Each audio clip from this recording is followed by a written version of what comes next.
আপনি এত রাতে এখানে এভাবে বসে বৃষ্টিতে ভিজছেন কেন? এই রুম আমাদের বাড়ি গেটের সামনে এভাবে বসে থাকবে না, যান। কিছু হয়েছে? যান যান, বাসে যান। আইসোস হুম।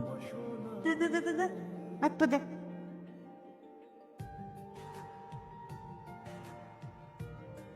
কি তুই কোন চিন্তা করতেছস? খালি ছটফট ছটফট করতেছস, কি হয়েছে তোর? আম্মা, ওই আমাদের বাড়ির গেটের সামনে একটা মেয়ে বসে আছে। মেয়ে? চল তো দেখি কোন মেয়ে বসে আছে। এই মেয়ে, এই এইখানে বসে কি করো? আপনি কথা বলছেন না কেন? কথা বলছেন না? কেমন মায়া মায়া লাগতেছে না? আম্মা, হয়েছে, তোর মা দেওয়া দেখাতে হবে না, বুঝছি, আসো। আম্মা, আমি না করলাম তোমাকে, তুমি চিনো না জানো না, হুট করে একটা অচেনা মেয়েকে নিয়ে চলে আসলা। যে কোনো রকম একটা অকারেন্স হয়ে যাবে। কি আর অকারেন্স হবে? আমার হারানোর কি বাসছে? আম্মা, তুমি বুঝতেছো না বিষয়টা, খুব সহজভাবে নিচ্ছ। এ এত আমি বুঝতে পারবো না তো, আমি এমনই। মেয়েটা শীতে কাঁপতেছে, বৃষ্টিতে ভিজতে ভিজতে অবস্থা খারাপ। এই তুমি আসো তো, আমার একটা শাড়ি টের ফিন্দাই দিই, আসো। তুমি কি কথা বলতে পারো না?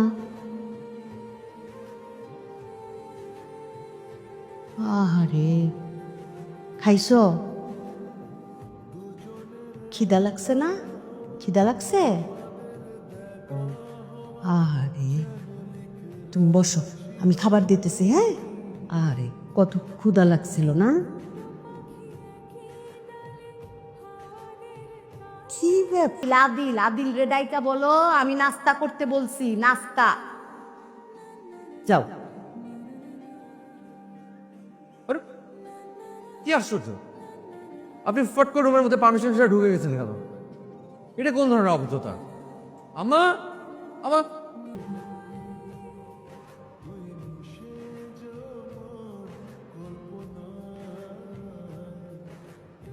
সকালে চিৎকার করার জন্য সরি। মানে যেটা জিজ্ঞেস করতে যাচ্ছিলাম, আপনি কি একেবারেই কথা বলতে পারেন না? লেখাপড়া জানেন নাকি মূর্খ? কি পড়ালেখা জানেন? তো আমি আপনাকে প্রশ্ন করব, আপনি লিখে উত্তর দিবেন, পারবেন না? এটা তো নিশ্চয়ই পারবেন। কি নাম আপনার?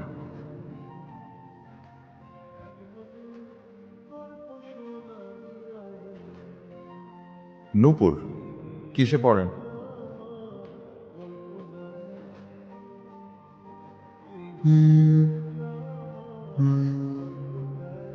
Honours second year. বাসা কোথায় আপনার? কি হলো?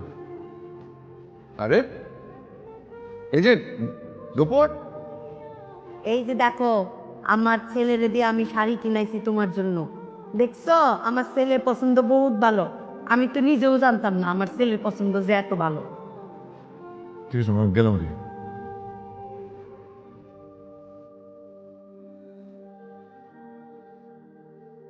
তোমাকে তো খুব সুন্দর মানিয়েছে শাড়িটা। কি যেন একটা মিসিং। কি মিসিং বলতো? যাও, আয়নার সামনে যাও, গিয়ে খুঁজে বের করো। যাও।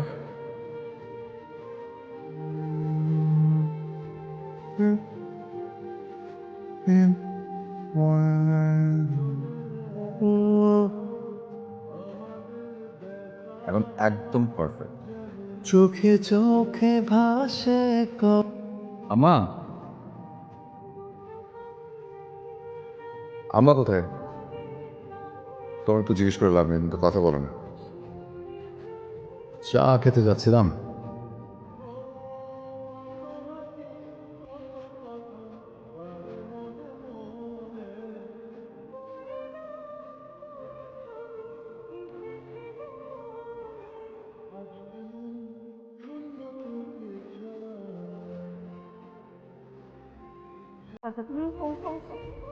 সব তো আমি দেখতেছি। চলো অভিনয় মানে খবরটা, এটা ভদ্রলোকের বাসা। এইখান থেকে কারো নিতে হলে পত্র পাবে নিতে হবে, ঢুকতে হবে না। আর যদি কেউ জোর করে হাত ভাঙ্গা, এই মেয়ে তোমার বয়স কত? 21। আল্লাহ বাঁচিয়েছে। কুড়া করা ওই যেমন এই তো আর একটা কথা বললে সোজা থানা পারেন। আদিল, আদিল, আমি কি বলছি সেটা শুনছো? নূপুর এই পরিবারে তার প্রাপ্য সম্মান নিয়ে থাকবে। তুমি রাজি কিনা বলো? জি, আমার তারে পছন্দ, তুমি রাজি কিনা বলো? মানে আম্মা, মা, আপনার ছোট ছেলে তো নূপুরকে অনেক আগে থেকেই মনে মনে পছন্দ করে। হ্যাঁ মা, আমাদের চোখ কিন্তু ফাঁকি দিতে পারে নাই। ও বাবা, তোমাদের চোখ ফাঁকি দেওয়া কি সম্ভব নাকি? তোমাদের চোখ হলো স্বপ্নের চোখ। চোখ